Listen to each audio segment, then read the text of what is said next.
Ignorance of law is not an excuse. कायद्याचे अज्ञान हे कधीही सबब ठरू शकत नाही.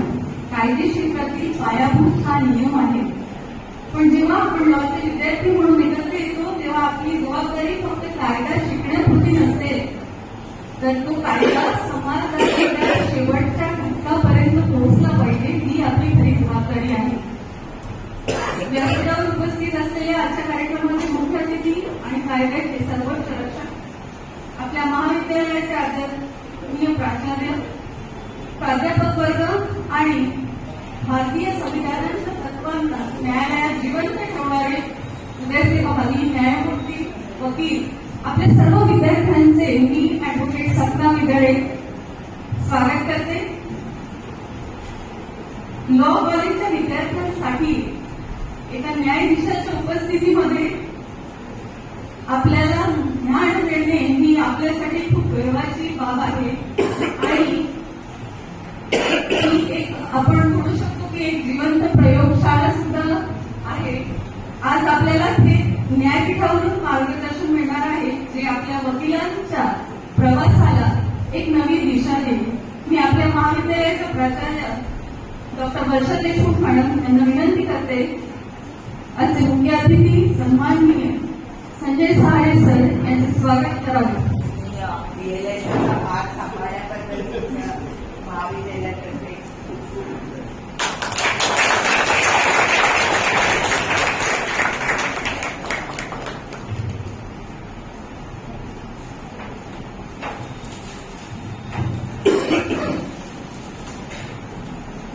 ऍडव्होकेट संदीप वानखडे सर यांना मी विनंती करते की आपल्या कॉलेजच्या प्राचार्य डॉक्टर वर्षा देशमुख मॅडम स्वागत करावे.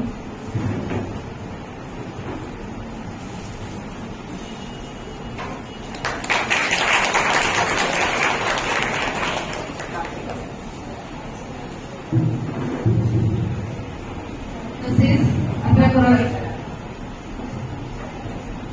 मी मीना मॅडम यांना रिक्वेस्ट करते की त्यांनी कापडे सर यांचं स्वागत करावे.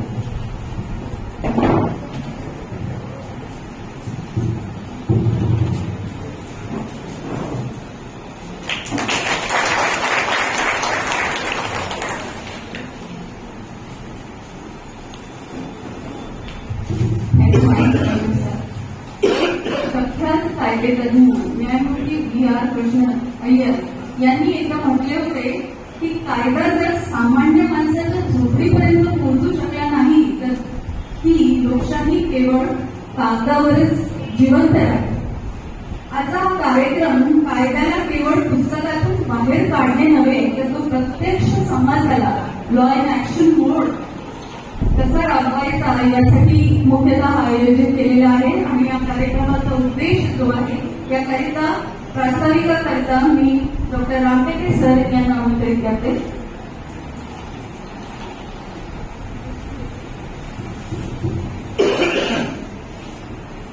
मंचावर उपस्थित मान्य आणि माझ्या विद्यार्थी मित्रांनो, आज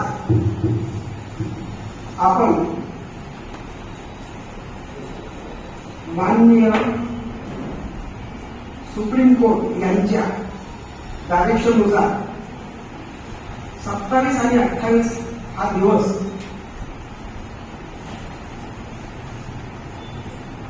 राईट्स डे या नावाने, जस्टिस डे या नावाने सेलिब्रेट करायचा असं ठरलेलं आहे. आणि त्या अनुषंगाने DLSA आणि डिस्ट्रिक्ट कोर्ट यांनी आपल्याला आपलं महाविद्यालय लीगल अवेअरनेस, त्यानंतर जस्टिस डे निमित्त आपले जस्टिस कोणत्या प्रकारे मिळते, कोणकोणते प्रोव्हिजन्स आहेत, त्यामध्ये कोणकोणते लॉज ऍक्ट्स आहेत, त्याबाबत विस्तृत माहिती देण्यासाठी आपल्याला काही मान्यवर इथे उपस्थित आहेत आणि ते मान्यवर आपल्याला त्या पर्टिक्युलर कायद्यांवर आपल्याला प्रकाश टाकणार आहेत. आणि ते त्यामध्ये ऍडव्होकेट अंकुश इंगळे आहेत. तो awareness, education, prevention and rehabilitation major expert नाम यावर तो बोलणार आहे. त्यानंतर आपले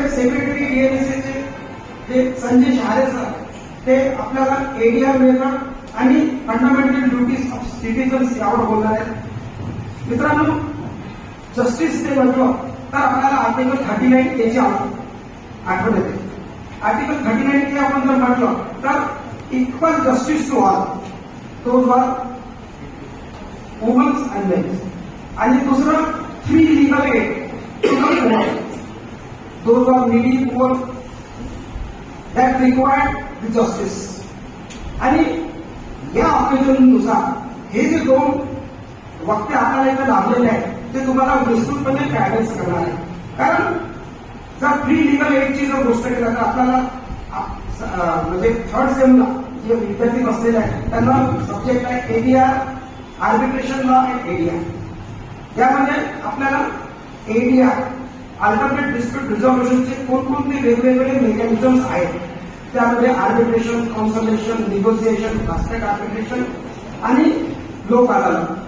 तर हे जे कन्सेप्ट आहेत ते कन्सेप्ट ईएनएसए, डिस्ट्रिक्ट कोर्ट कशा प्रकारे वेगवेगळ्या माध्यमातून राबवण्यात येतात. आणि आता तर एडीआरचे सेंटर ओपन करण्यात आलेले आहे, त्यामध्ये प्री लिटिगेशन मॅटर्स असो किंवा पोस्ट लिटिगेशन मॅटर्स असो यावर पण सुद्धा आज मेडिएशन लॉ नंतर आर्बिट्रेशन लॉ मध्ये विस्तृत खोडून दिलेले आहे. आणि त्याबद्दलच आज आपल्याला ही माहिती, हे जे दोन वक्ते जे आपल्याला लाभलेले आहेत ते आपल्याला सांगले आहे. आणि आपण being a student of law ह्या गोष्टी सर्वांना माहीत असायला हवे. आणि म्हणून हा एक छोटेखानी प्रोग्राम जे आपल्याला नवीन डीएलएसचे सेक्रेटरी लाभलेले आहेत संजय सहारे सर, यांचं मी आपल्या महाविद्यालयात स्वागत करतो. आणि समोरचा जो त्यांनी जो आपल्याला लिगल तेनुसार हा जो प्रोग्राम आयोजित करण्यासाठी परवानगी दिली किंवा त्यांचं सहकार्य त्यांचा मी आभार मानतो. आणि माझं हे प्रास्ताविक भाषण संपतो.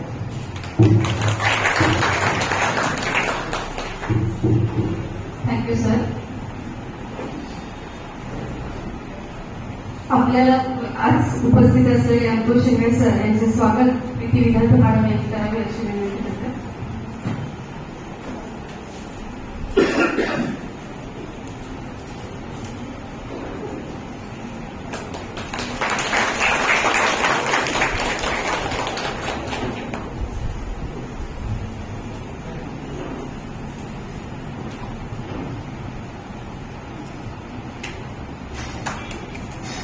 Thank you, sir.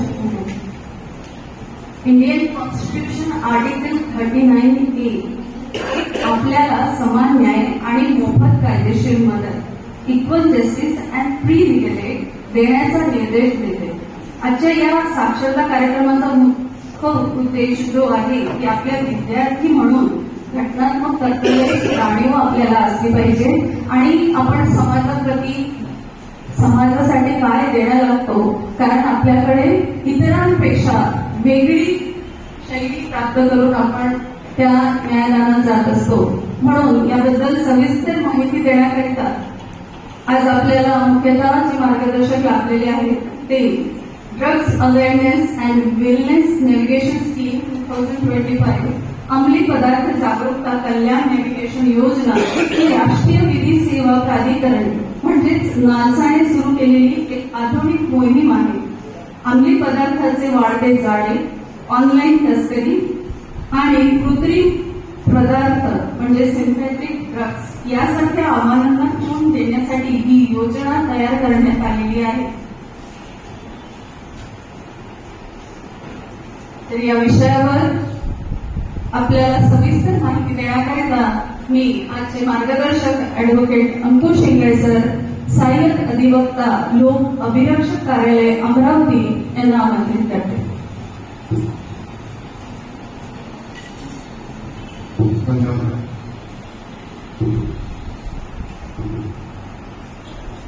Dignitaries on the rise, respected principal Madam Srimati Varsha Devi Madam, Honorable Secretary DLSA Shri Sanjay Sahare sir, Shri Ramteke sir, and of the rise, all the dignitaries and my respected teachers are also there, and my Before that, I would like to draw your attention that I am also the student of this college. I brought up here, learned here, because of all the staffs here, because of the encouragement of principal madam, Patil sir, Vimole sir, Namteke sir. All the teachers helped me a lot to learn many things in this college. Because of that, I am right now in front of you, standing before you.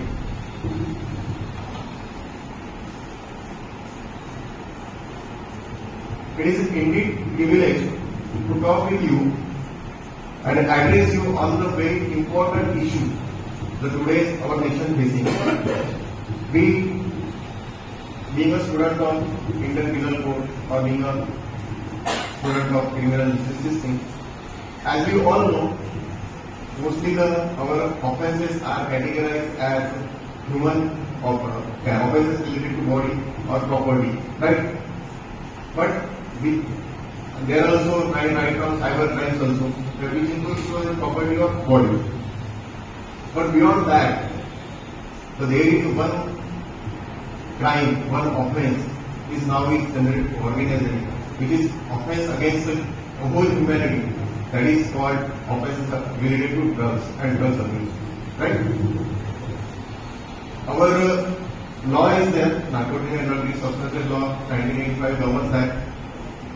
But despite that, there are schemes lacking us, victim rehabilitation, such things were absent in our system. Before this scheme, the right now the topic is our awareness, education, prevention and rehabilitation measures under NALSA DON scheme. NALSA DON scheme, there was a scheme in 2015 which is also run by the DLSA under the aegis of NALSA, which only talks about the victims, not about the rehabilitation, their education and their prevention.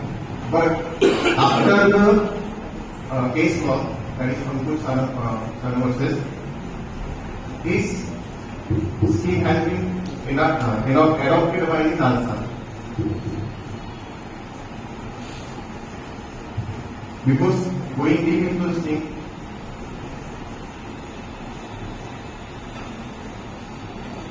my dear friends, every organization faces a challenge. Every generation faces a challenge, right? Our generation, this now, faces a severe challenge of drugs. Now, how this is started? This is a legal question. काय असतं, आपण एखाद्या पार्टीमध्ये जातो, एखाद्या ठिकाणी कॅन्टीनवरती जातो आणि ओकेजनली एखादा विषय होतो, काय होते रे, त्या एक स्टेटमेंटनी आपण ती गोष्ट घेतो. फॉर एक्झाम्पल स्मोकिंग म्हणा किंवा ड्रग्स ऍडिक्शन म्हणा, बरोबर? आणि ती गोष्ट आपल्याला ड्रग ऍडिक्ट बनवून टाकतो आणि तिथून हा सगळा प्रवास चालू होतो. आता ही समस्या फक्त एका व्यक्तीपुरती मर्यादित नाही, ती कुटुंबाची आहे, समाजाची आहे आणि मोस्टली जर बघितलं तर ही पूर्ण राज्याची समस्या किंवा देशाची समस्या बनलेली आहे. आणि कॉन्सिक्वेंटली जर बघितलं याच्यामधून आपण हे होतो, तर त्या अनुषंगाने ही सुरक्षितता देखील महत्वाचा विषय बनलेली आहे.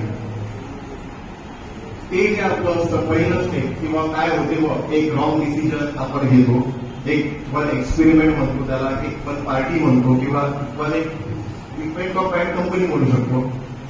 ती गोष्ट आपली पूर्ण लाईफ डिस्ट्रॉय करतो, बरोबर? आणि त्याच्यामुळे आपण म्हणतो ड्रग अब्यूज. आता